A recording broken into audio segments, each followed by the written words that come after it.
Well, hey there, freaks. It's your boy Marty Bent here to introduce this week's very, very special edition of the Rabbit Hole Recap.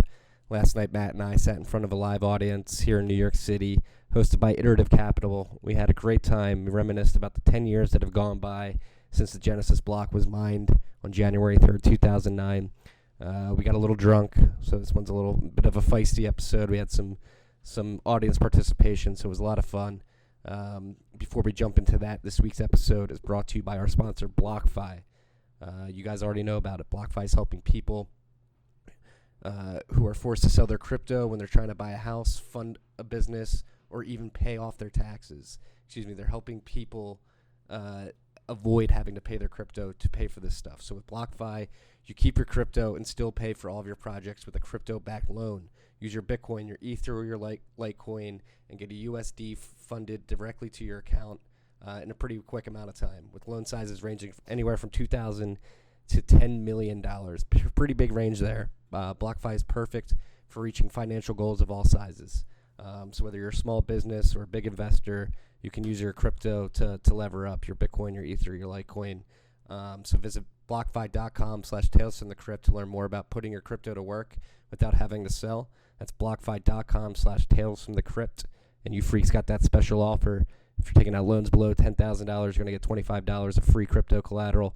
Added to that loan, above $10,000, you're getting $50 free of crypto collateral. So check out blockfi.com/tales from the crypt and see what you can do with your crypto today. I hope you guys enjoy this episode. I know Matt and I had a lot of fun. I'm still hurting from it. Enjoy.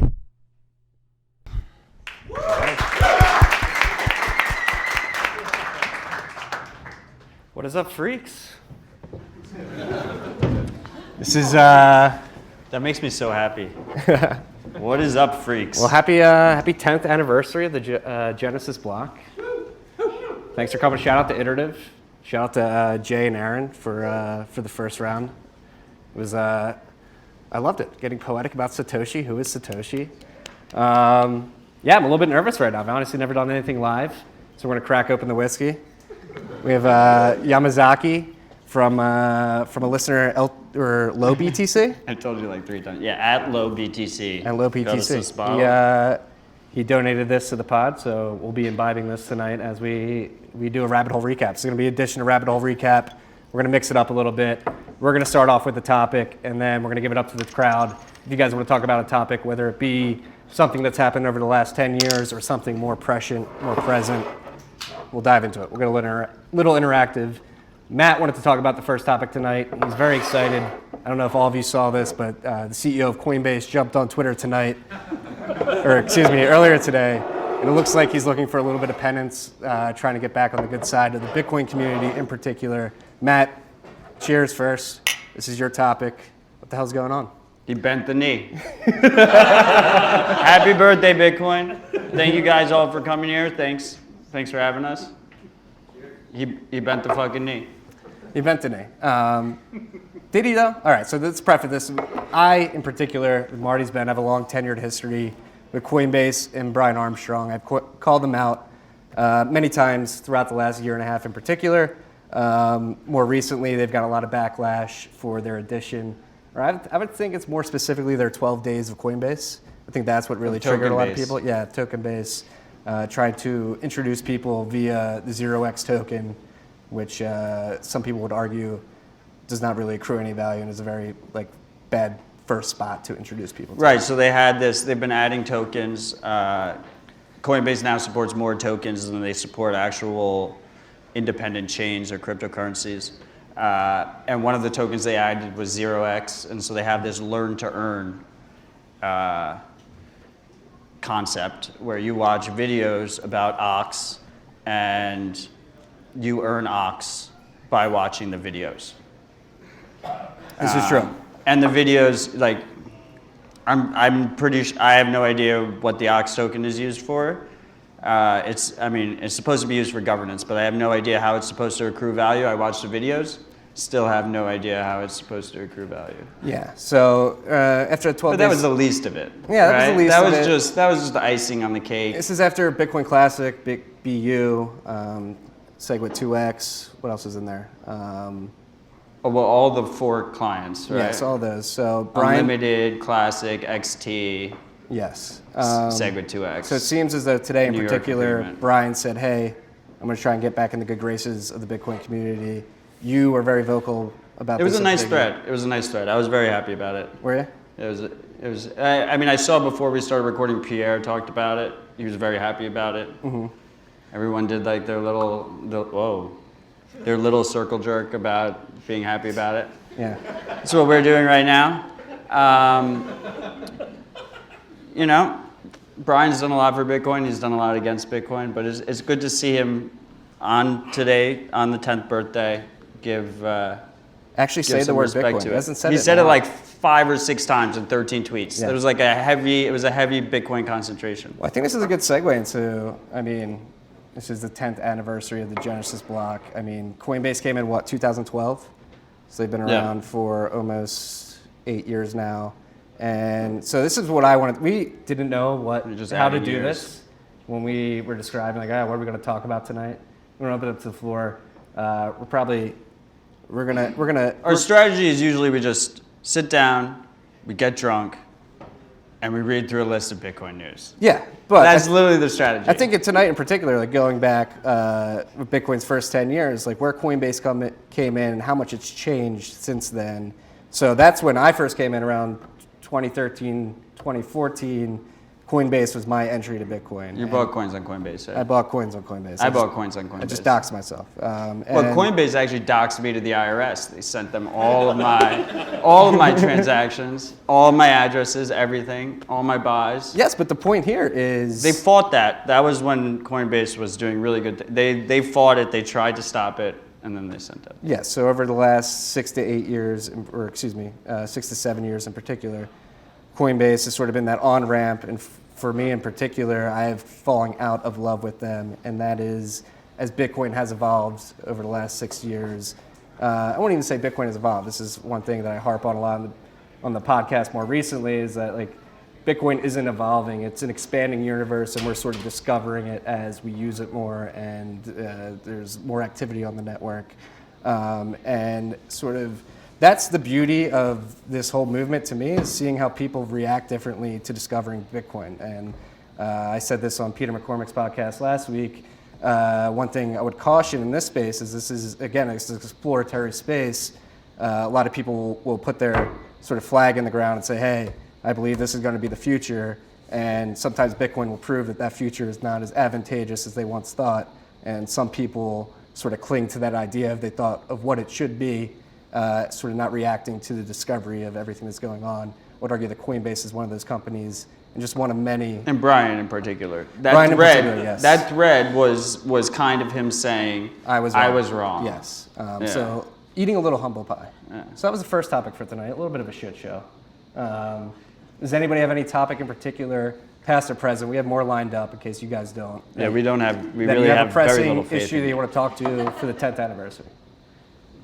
Did he just say that because more people are buying Bitcoin from Square now? Yeah, that's exactly what he did. For you freaks at home, cannot hear and that. And Gemini and Kraken and all the other sites. Well, that's the thing. That's the beauty of it. So that's going back to 2013, 2014, there was very few sites through which there was very few on-ramps. He said in the thread, he's like, Bitcoin is the dominant currency on our platform. Most people buy Bitcoin on our platform. Most people hold Bitcoin in our wallet. I thought it was kind of funny because Balaji, who's their CTO, he was telling people, today's proof of keys, which is you're supposed to pull your keys off of exchanges. If you pull your Bitcoin off of exchanges, because you don't have keys if they're on the exchanges. So you pull your Bitcoin off and we can see if they're solvent. You shouldn't have any Bitcoin on exchanges to begin with, not substantial amounts. But Balaji, the CTO of Coinbase, he was like, everyone, you should participate in proof of keys. You should pull your keys off. You can send them to Coinbase's non-custodial wallet that doesn't support Bitcoin. We're working on it. We're working on supporting Bitcoin. So it's a little bit lip service. Proof of keys. Do we have any data from that? Does anybody know? Was it material? Well, nothing has fallen yet, right? And the member was not even full, except for whenever BitMEX dumps whatever. So they're closing out. BitMEX is fine. They have the insurance fund. But I talked to a few friends in Asia, and I was very I mean, I like the concept of it, but like, it was not well transported to like that part of the world. So and they have a lot of exchanges in like Japan, which I think could be underwater. I'm not saying anything, but You're saying something. yeah. Well, I mean, yeah. I think for next year, if we want to like do the proof of keys again, we should definitely like make it a really global event and like translate all the websites. Well, I think you bring up a good point here. I think a lot of people in this room in particular are probably in the Twitter bubble. Like, how small is that Twitter bubble, do we think? Like, that's a question I always have. That's my main avenue through which I consume. It's bigger than it ever was. It's bigger than it ever was, but it's bigger than it ever was, but relative to what? Like, what Than else? it was before. It's way bigger. But, like... It is a bubble. It's absolutely, most Bitcoiners don't ever go on, right? Well, that's the question I want. Do they or do they not? Like, do most Bitcoiners All like I know silent? is I used to go on Reddit and Chads. Bitcoin Talk all the time. Like, Twitter, most of it has migrated to Twitter, I think. I would Like, argue you still have IRC, you still have Telegram, you still have Bitcoin Talk. Reddit, to me, is dead. Well, again, the Yeah, point I'm trying to Twitter. get at is this confirmation bias, or like, how It's much of the probably mostly conversation is happening on confirmation Twitter, and how much is it just individuals who don't even know about Twitter? Like, I think that's another thing about Bitcoin in particular that's really shining a light on something is the cultural differences that exist in the world. You literally are creating a distributed system globally, and we're finding East, West has to collaborate on this stuff. And Bitcoin, like I say, it's going to change us more than we change it a lot. And we're having to interact with cultures that maybe you do not have to interact with directly in the past. I think and Bitcoin is that driving motivation to cooperate with each other. we should get back to proof of keys, though. Proof of keys, the issue... Well, this is the whole point of proof of keys. Did they know about proof of keys? Like, who knew about it? So proof of keys will get more effective over the years, right, as you have a tradition around it. Yes. Obviously. Well, this is something Drew brought up that I like. Drew Bunsaw from Unchained Capital did an excellent analysis on the dust that exists within Bitcoin and having any given point in time, depending on how much demand there is for block space. But he brought up the idea of maybe like an annual dust holiday where miners will eat up dust. Yeah, the and help fee holiday. Yes, the fee holiday or something like that. These are conversations that we need to start having now. And that's the point I was trying to make. Like, how open are our communication channels of communication? Like, is Twitter a small bubble that we're in? Like, how is the East consuming their information about this? That's something I'm curious about. But back to proof of keys.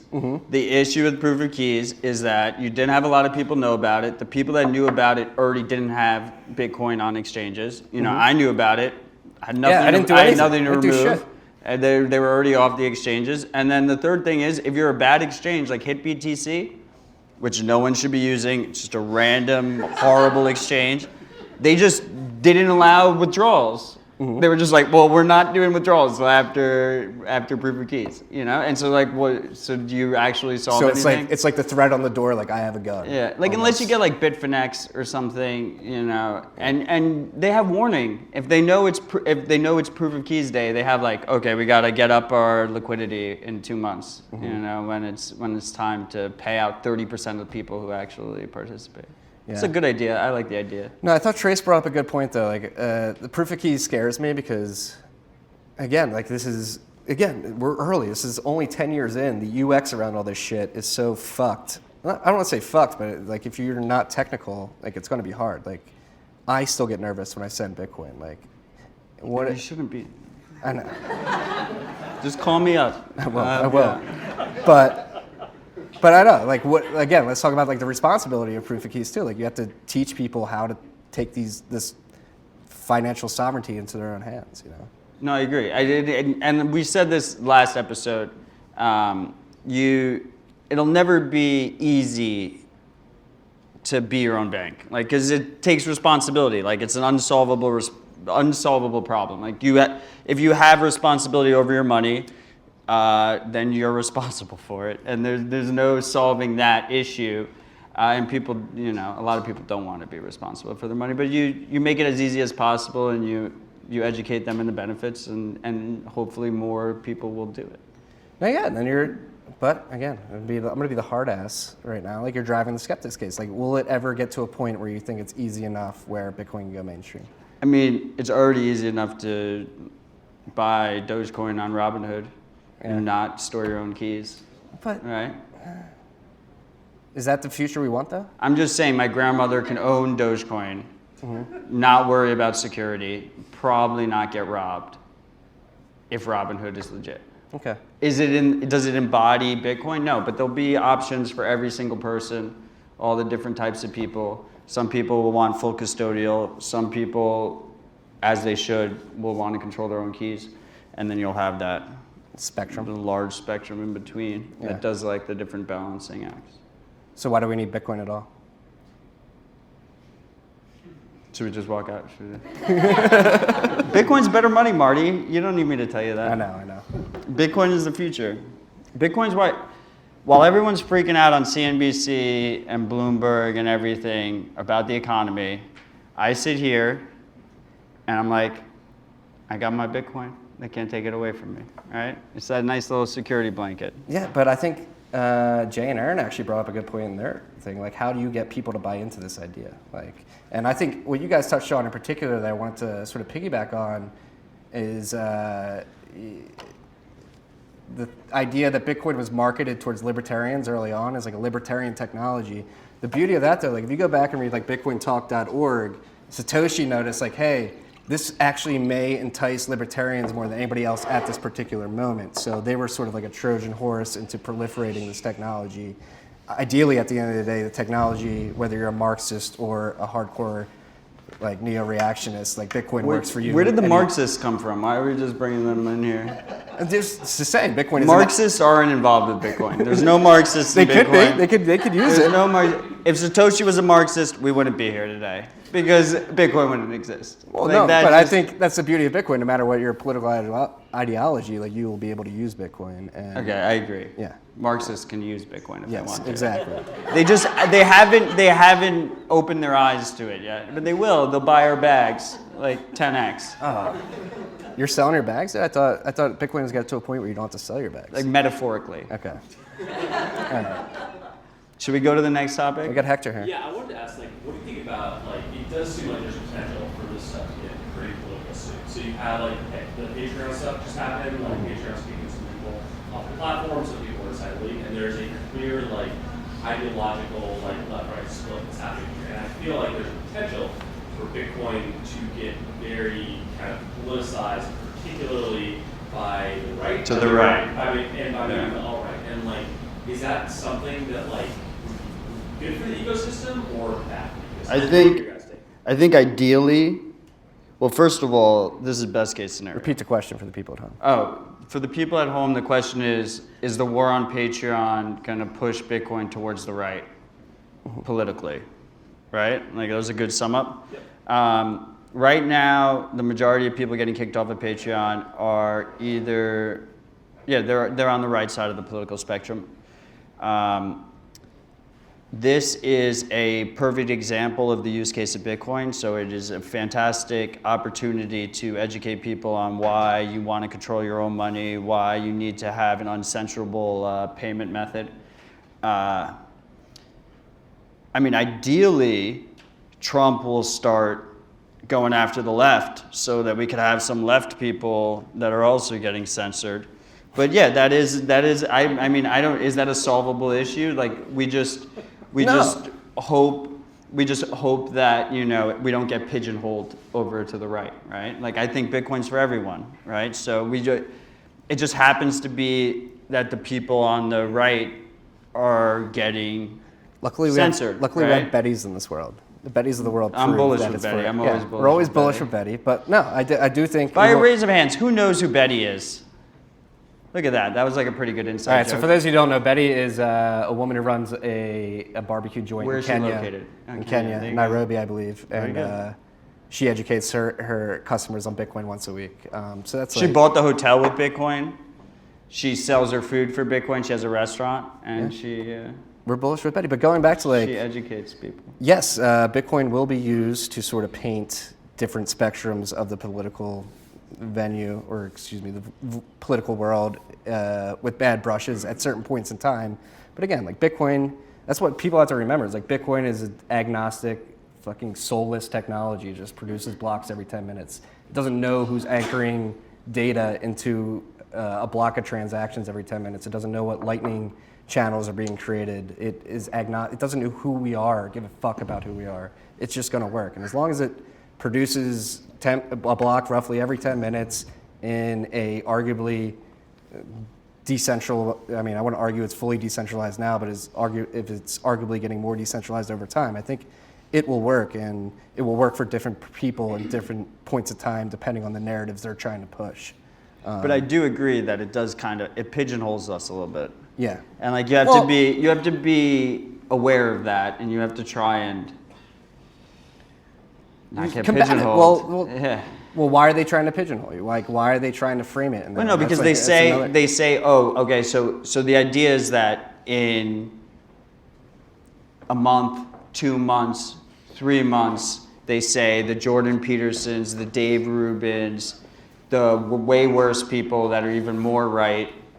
Milos of the world. Right, are accepting Bitcoin, and then Bitcoin is evil. Right, so you have that. We already went through this. But you also don't want to alienate the left, right? You want everyone to be equally willing to buy our bags, and so it's important to like always try and be as neutral as possible. You know, Bitcoin is for everyone. Well, literally anyone in the world can buy Bitcoin and be a part of a decentralized financial system, and that is pretty fucking badass. That's the important part. Thank you for saying that, Matt. Because I think that's the question we have to or the idea that we have to drive home here, especially at the 10th anniversary, is that at its core, Bitcoin is about freedom. Like literally, the definition of freedom and liberty, and in the modern age. And some people would argue that freedom has been castrated to a certain point in our modern age due to the way that the monetary system is so controlled. Gold arguably cannot be an apolitical sovereign currency anymore because governments have it centralized in their vaults. Like right. Hayek famously said, like we will never be able to take back the production of money unless we find a sly roundabout way to take it from the hands of the government. And Satoshi may have just done that. I think if you look at like an overarching political ideology, people want change, right? You had like the Bernie Sanders on the left, you had the Trump on the right.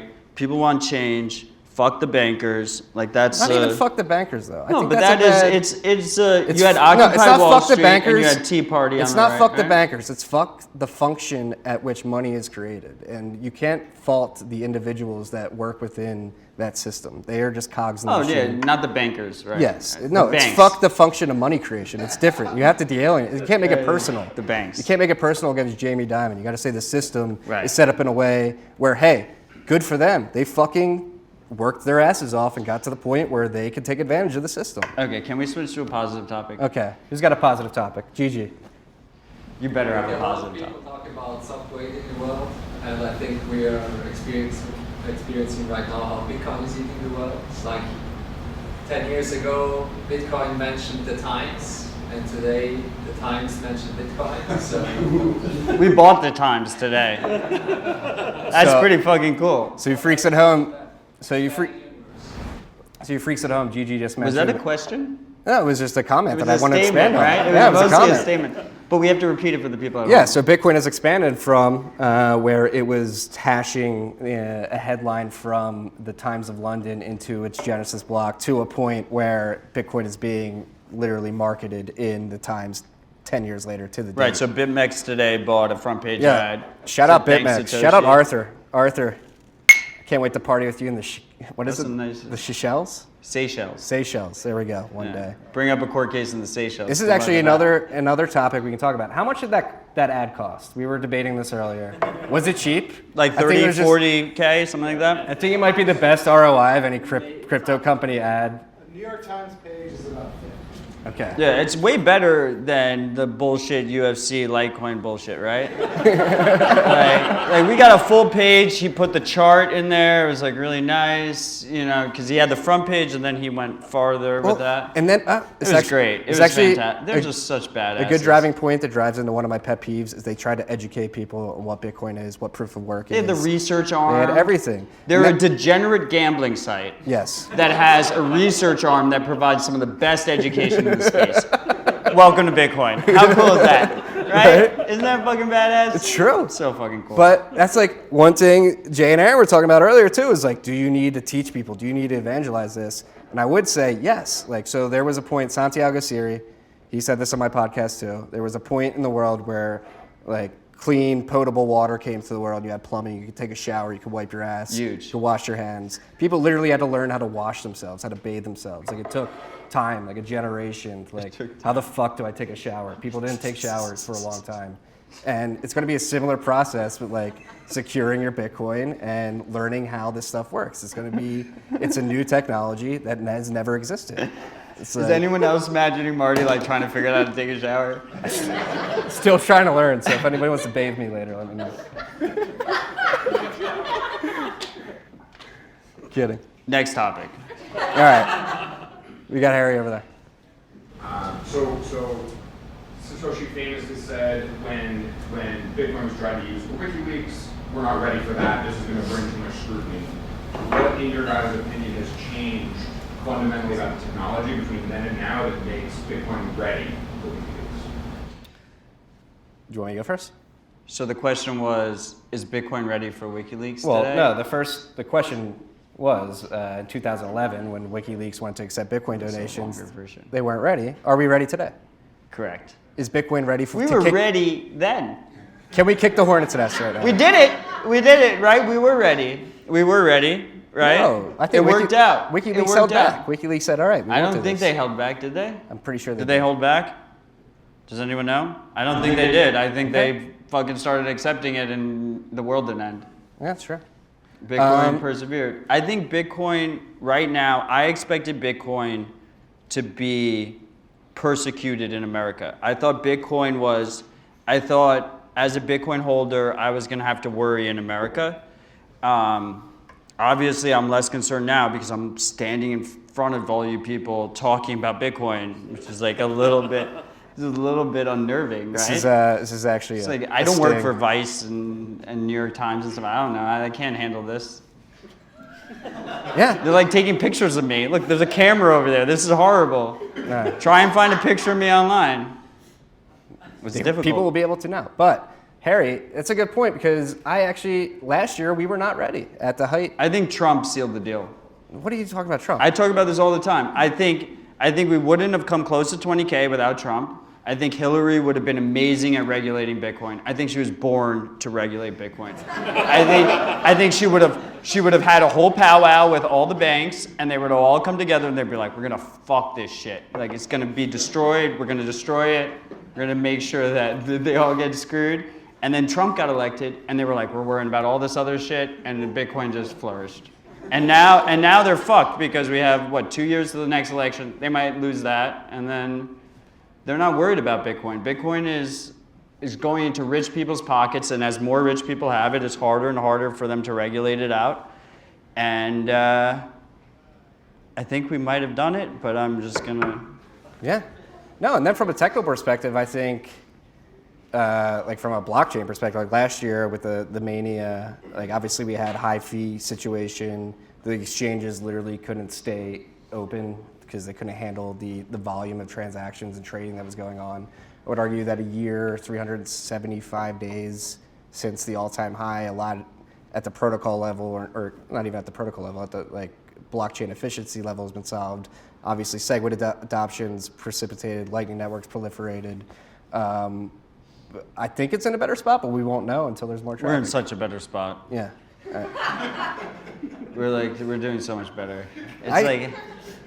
I would agree too. I'm very happy with where Bitcoin is right now. You may be too happy. You're like drunk and happy right now. I'm like worried about some complacency from you right now. Dude, I was happy at 6,000. I'm happy at 3,700. Whatever. I owe him a dinner. I have to take him to a It's very official nice today. restaurant. It's official today. You owe me. I have to Murad. take him to a very nice restaurant along with Murad. Yes. Yeah.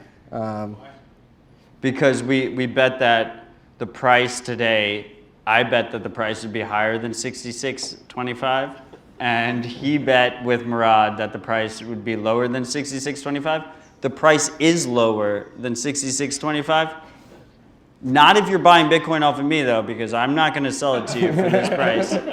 So we're at a stalemate, but I'm going to buy them dinner anyway. So it's cool. Two mission. We're good. Yeah, 2 Michelin stars because I doubled down in December, which is, you know, in my personality. So you guys should just get used to this. Yeah, so I don't know. I guess Murad figured out that I will just always double down on a bullish Bitcoin bet. And like, it just gets me every time. This is the 3rd time all it's right. gotten me. It's a good question to ask. What would ever make you bearish of Bitcoin? Ooh. What would change your mind, Matthew? That's what I want to know.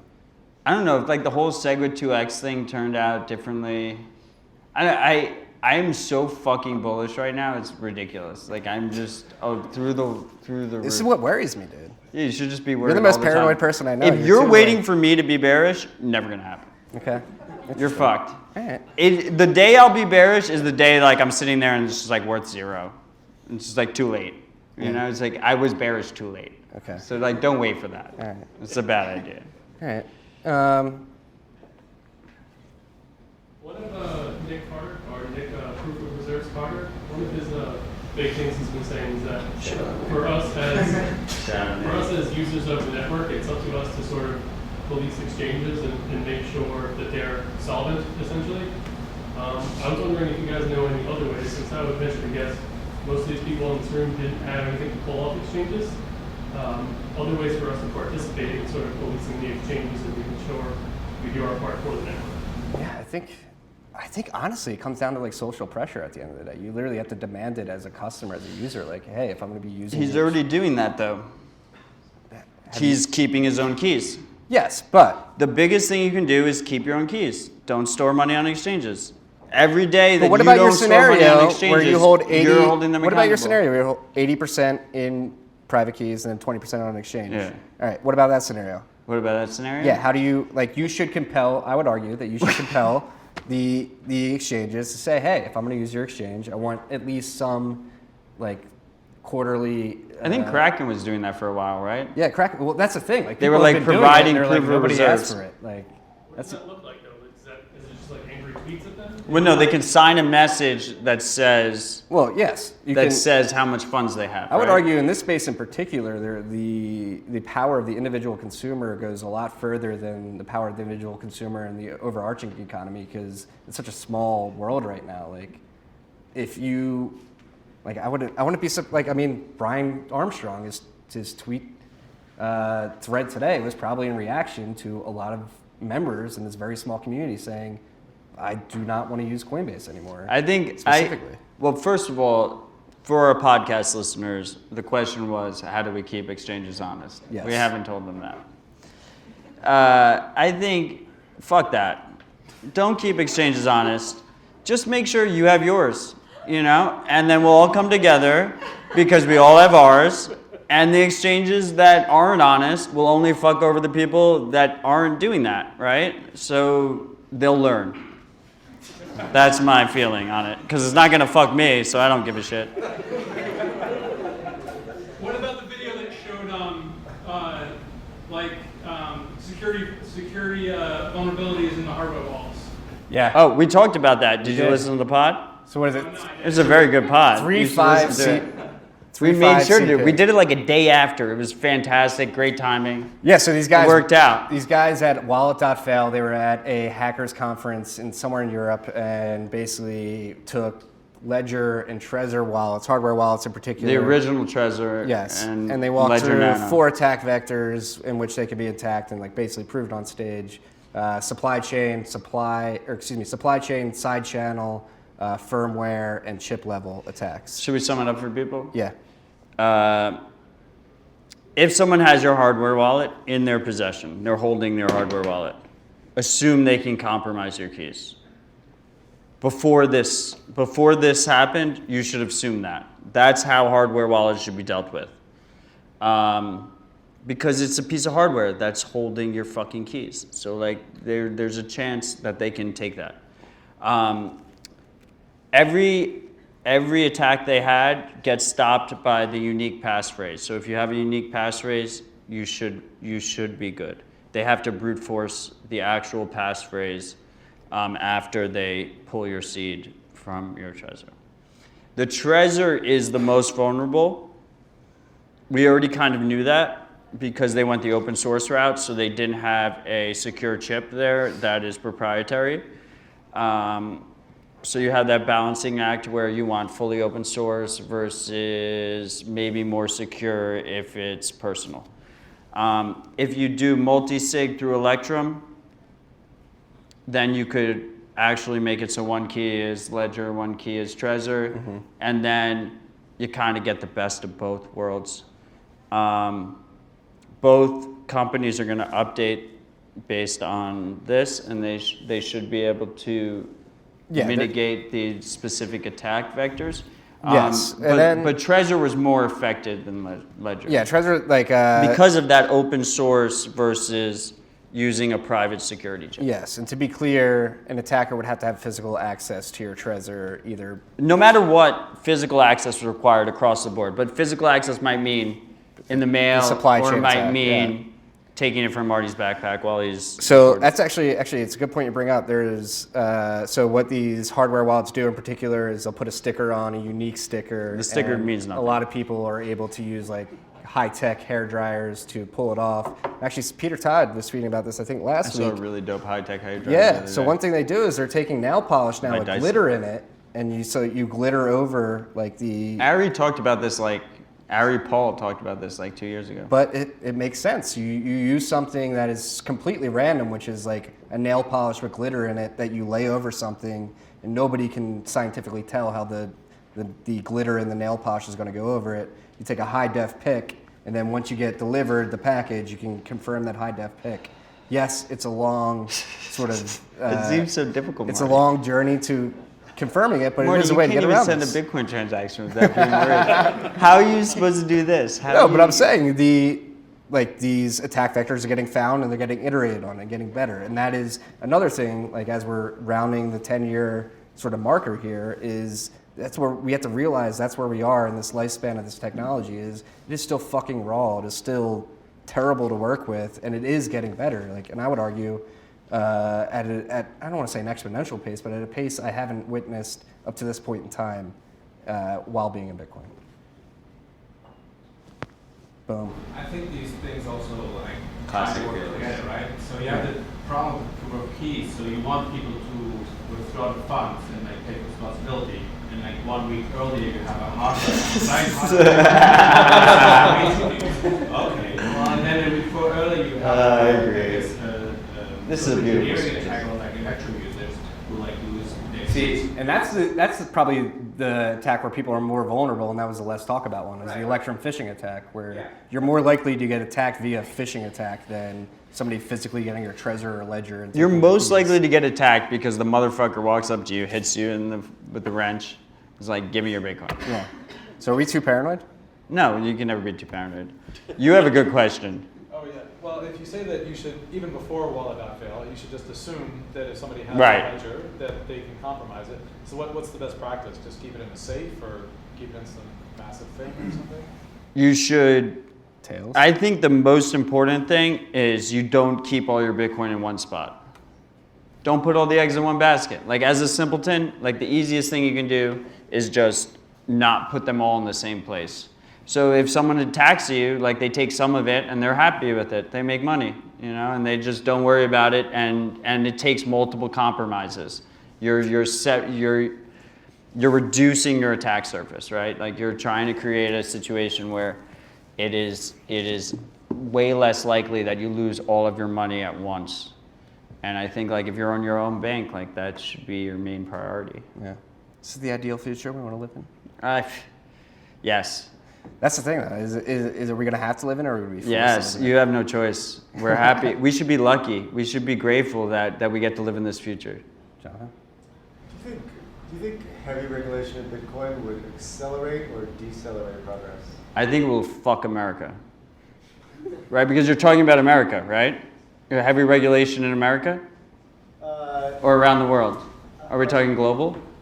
Let's say, I'm not talking about progress, American progress. I'm talking about if, let's say America were to severely regulate Bitcoin. Would that accelerate or decelerate progress in Bitcoin globally? So would regulation in America hurt Bitcoin? or precipitate its proliferation. It would definitely hurt Bitcoin short term, but I think it will hurt America more.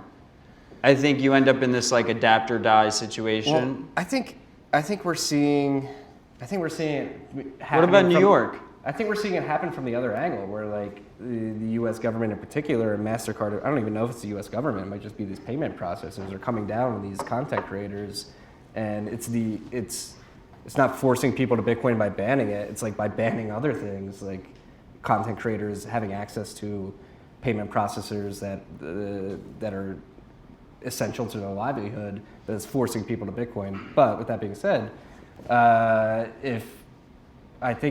if Bitcoin were to be regulated here in the States, it would would have a short-term like. It hurts America. It hurts wherever you regulate it. Bitcoin doesn't give a shit. But I would. That's the beauty. That's the beauty. Bitcoin doesn't care, man. Oh no, it doesn't. It doesn't matter. Like, it hurts Americans. It hurts when BitLicense got passed. It hurt me as a New Yorker, not as a Bitcoiner. Yeah. As a Bitcoiner, I was unaffected. As a New Yorker, I was fucked. They fucked me. My people fucked me. And they know it. You know, Ben Lawsky, he went and joined Ripple. He doesn't fucking give a shit. He does not. Right? No. But they fucked me. And it hurts us. It hurts our tax dollars. It hurts the amount. It is amazing to me that here we are in New York. I would have never imagined this. What BitLicense was, 3 years ago? In the middle of the bear market, Lawsky just dragged us through that shit. Right? Yeah. Yeah, he dragged us through that shit in the middle of the bear market. Bitcoin was $200. They were telling us it was going to be zero, but we're going to regulate you anyway. You know? And he did that, right? And here we are in New York. This is pretty amazing, right? That we have all these people here in probably the most heavily regulated Bitcoin jurisdiction in the world. Because of the BitLicense. The BitLicense was garbage, absolute garbage. It screwed New York for Ben Lawsky's own personal gain. And well, here we are, because Bitcoin is dope. Jonathan was trying to get at, but like how, like can the U.S. government allow it to proliferate? Like they will have to. The crux of their power. My question is, does Trump own Bitcoin? I don't know. Does Trump own Bitcoin? I don't know. But Trump owns Bitcoin. No, let's get it. Isn't that beautiful? I bet somebody in his street definitely owns Bitcoin. And the question is do you want to be not owning Bitcoin when Trump owns Bitcoin? You know? Well, I'll leave that to you guys. But well, even there, he'd be all about this. If he wasn't president, he'd be McAfee. Let's be honest. Like he'd be better than McAfee. He'd be amazing. We'd have all the amazing coins with Trump. Yeah. No, but I think it drives home an interesting point where it's like, how can the U.S. be receptive to something that would be so corrosive to their power? That's what I think as we turn the 10-year marker here. Like, I think, yeah, it's been a tough journey up to this point, but if Bitcoin is to become what we think it's going to become, like, we haven't experienced anything yet. Like, things are going to get heavy. Drew? Question on that point. Bitcoin's an ambitious project. It's trying to make money and a bunch of other stuff. There's a lot of existential challenges it would have to overcome to succeed. In its first 10 years, which of those existential challenges, if any, do you believe it has over? In the next 10 years, which are the most important ones? So, great question. So, for you freaks at home, Drew just asked the first decade, what was the most important hurdle for Bitcoin to overcome for it to survive into the next decade? And then in the next decade, what will need to happen for it to continue to survive in perpetuity? I would argue going from $0 to $1 was probably the biggest move that Bitcoin made. Just like the fact that people accrued it value at some point in time was the biggest event that happened in the last 10 years. Going forward, me personally, I think Bitcoin needs to survive a state attack. I think a state is going to attack Bitcoin. It's literally just survival, right? Yeah, exactly. I think that is the biggest thing in the next 10 years. If we survive, we win. Like Bitcoin is such, right? Isn't that it? Bitcoin is such a threat to these incumbents that if it has the balls to do what it says it's going to do, it's going to need to survive one of these attacks. And I think that might be one of the biggest hurdles of the next decade. I mean, I think it's like a little bit of a cop-out. Brooks? Well, Marty, don't you think that the state has already attacked Bitcoin in the last 10 years? I mean, most people think that it's been attacked When do you think a state attacked Bitcoin? I mean, there were times where network was getting spammed that I've sat in this room and people said that it was probably a state actor over the last 3 years. I wouldn't be surprised. I also wouldn't be surprised if that was somebody, or not somebody, but a group of people with a sort of different narrative they're trying to push. But I wouldn't be surprised if the state has attacked it. Free Bitcoin cash. I'm talking about, yeah. Do you think Bitcoin Cash was a state attack? I don't think Bitcoin Cash was a state attack because it'd be way better if it was a state attack. No, It's very ineffective. And over the next 10 years too. So what are we at, 2019 to 2029, like how many Bitcoins are going to be mined at that point? Like what's the fee regime going to be like? I don't know, do you have an answer? It might not even be an attack. It might be just like hey, can the system survive on a pure fee regime and not a block reward regime? Yeah. Chris? Yeah, just as a final thought, since we're almost out of time. Wow, way to tell us. I was waving, but look at that guy. What do you think Lightning is going to do to all the issues you talked about tonight, like the proof of keys issue? What happens when exchanges are incentivized to put all the coins they have into a channel or into channels? Yeah, it's something interesting. This is like an interesting debate. Like, say the question. So Chris asked, what happens when Lightning proliferates and it becomes like exchanges are more incentivized to use the Lightning Network rather than on-chain data? And it's a very interesting debate. Like we will find out. Like again, we are exploring this expanding universe. So Bitcoin maximalists would respond, hey, Jevons paradox. Like hopefully the utility of the Lightning Network is such that the demand for that utility drives the demand for on-chain transactions of people transacting between Lightning Network and the main chain. And then on top of that, like I would also argue that like the Lightning Network is still exploratory. Like I don't know if it's going to be the end all be all for scaling, but I'm definitely bullish on it. And it'll be, I think Lightning coming in the last year and growing as much as it did is very promising. And I think it'll be interesting to see that during the next bull run, how much of the on-chain burden Lightning takes and whether or not that takes away from the needed fees to keep it going in the future. Again, I don't know. What do you think?